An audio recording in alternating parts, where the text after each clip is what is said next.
shin ya dace kowa ya cire kuɗinsa daga Binance kamar yadda wasu influencers a Twitter suke ta faman kira?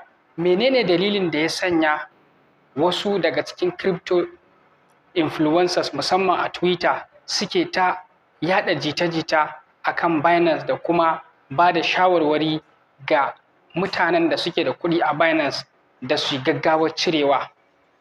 A wani Twitter space da CZ ya yi hosting, inda ya gayyaci ɗaruruwan mutane suka yi masa tambayoyi, ya kare Binance da kuma matsayin da Binance ta ɗauka a game da rikicin da suka yi tsakaninsu da Sam Bankman mai kamfanin rusasshiyar exchanger FTX.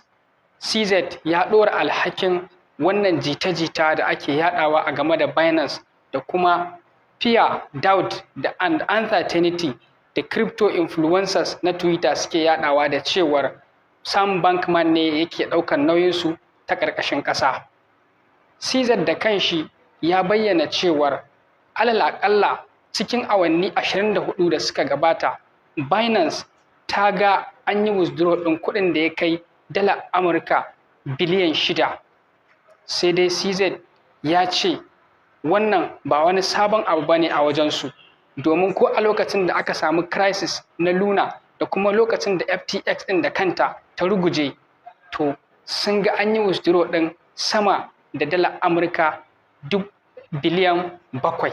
A cikin wannan tweet ne CZ ya koka a bisa yanda ya ce a yau sun ga irin yadda dubun dubatar mutane suka ta yin withdraw na asset ɗinsu daga cikin Binance, wanda yawan asset ɗin da mutane suka withdraw daga cikin Binance ya kai tsabar kuɗi dala Amurka biliyan 1.14.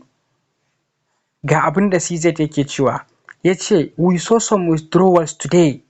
A yau mun ga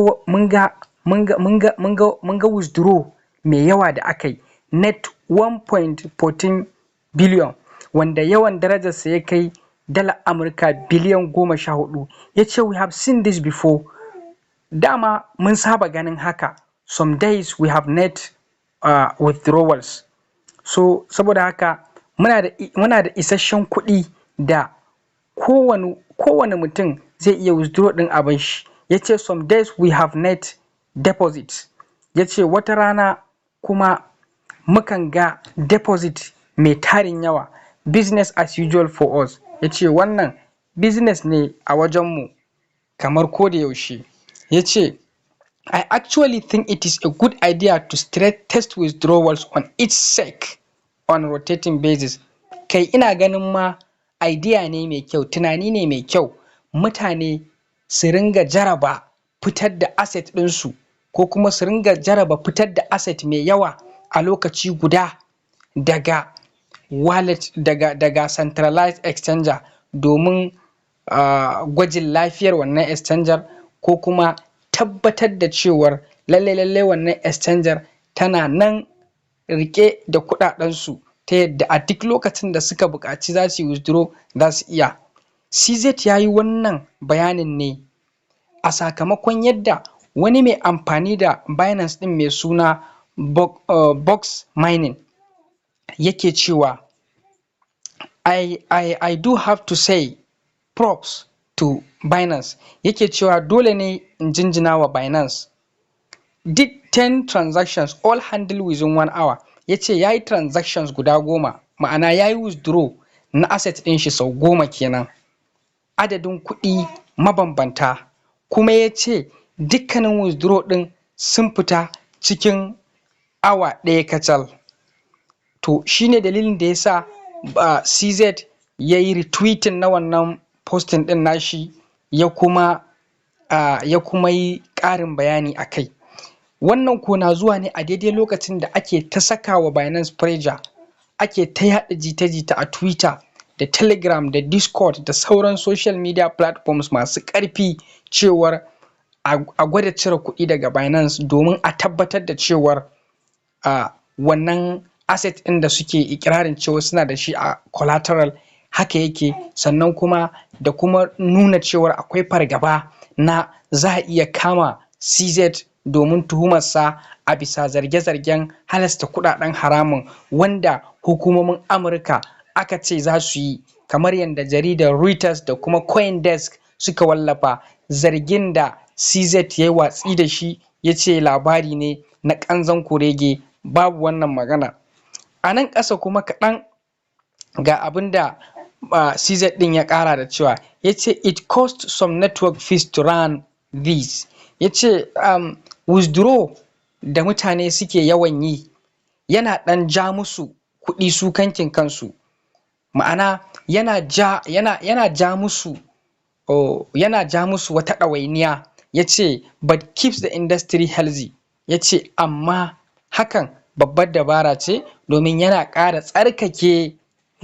tsarkake harkan ko kuma business ɗin crypto ɗin gabaki ɗaya, ta yadda hakan zai ci gaba da sanya wa mutane kwanciyar hankali a cikin zuciyarsu na cewar kuɗinsu yana nan a koyaushe.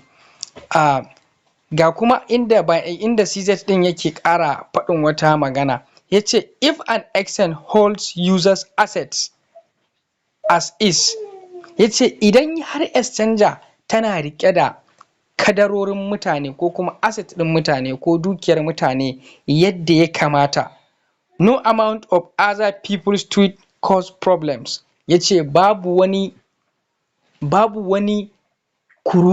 kururuwa da wani posting da wani tweeting da zai sa a samu matsala, in dai har dama babu matsalar exchanger tana riƙe da asset ɗin mutane lafiya lau ba gara ba zago, to komin irin jita-jitar da za a yi ta yaɗawa kan wannan exchanger da hayaniyoyi da surutai da labaran ƙarya da za a yi ta yaɗawa a kan wannan exchanger, babu abin da zai sa a ce wannan exchanger ta samu matsala ko kuma kuɗaɗen mutane ya samu matsala, in dai har dama exchanger lafiya lau take, ba ta wasa da kuɗin jama'a. Wannan shine abin da CZ ya bayyana domin sake ƙarfafa gwiwar dukkanin 'yan crypto na duniya da kuma mutanen da suke amfani da Binance. Zuwa yanzu dai aƙalla withdraw ɗin da mutane suka yi ya kai na dalar Amurka biliyan 5 daga cikin Binance, kamar yadda wannan influencer wato Ren yake faɗi. Wannan shine asset ɗin da Binance take holding, gashi nan akwai BUSD na dala biliyan 18.55, Tether na dala biliyan 11.35, akwai Binance Coin BNB kenan, akwai Bitcoin na biliyan 9, akwai RAF ETH na biliyan 6, akwai USDT na biliyan 2, akwai USDC na dala miliyan 885, akwai Shiba Inu na dala miliyan 773, akwai kuma Link na dala miliyan 406, akwai TUSD na dala miliyan 275, sai kuma sauran asset na dala biliyan 2.77. Total shine ya bada Binance tana da asset ko kuma collateral asset da ya kai dala biliyan 63.25. So a yanzu gashi in kuka kalli wannan table ɗin za ku ga cewar abin ya sauka ya koma dala biliyan 58.97. Wato wani babban abin burgewa da harkar abin da ya shafi blockchain shine cewa komai a bayyane yake, kowa zai iya zuwa ya duba. Wannan abin da kuke gani shine daidai abin da yake yanzu haka a balance sheet na Binance kenan, bayan an yi withdraw ɗin aƙalla dala biliyan 5 a iya yau kaɗai daga cikin Binance, wanda babu wani banki da a tsarin tattalin arziki a yanzu babu wani banki da yake processing ɗin transaction ɗin dala biliyan 5 ko fiye da haka a rana ɗaya, babu wannan bankin. Amma a Binance yau an fitar da abin da ya kai dala biliyan 5, shine abin da ya sa asset ɗin Binance gaba ɗaya ya dawo dala biliyan 58, wato adadin abin da suke da shi da kuma abin da mutane suka saka a cikin wallet ɗinsu. Kamar yadda kuke gani gashi nan BUSD 26%, USDT 21%, BTC 15%, ETH 10%, BNB 10%, da sauran assets. So wannan shi ne. Har yanzu dai mutane da yawa suna ci gaba da ɗora pressure akan Binance, domin ganin cewar ta samu matsala kamar yadda FTX ta samu wannan matsala, wanda kuma ana alaƙanta hakan da cewar ɗaukan nauyinsu akai social media handles ɗin da suke ta faman yaɗa waɗannan abubuwan.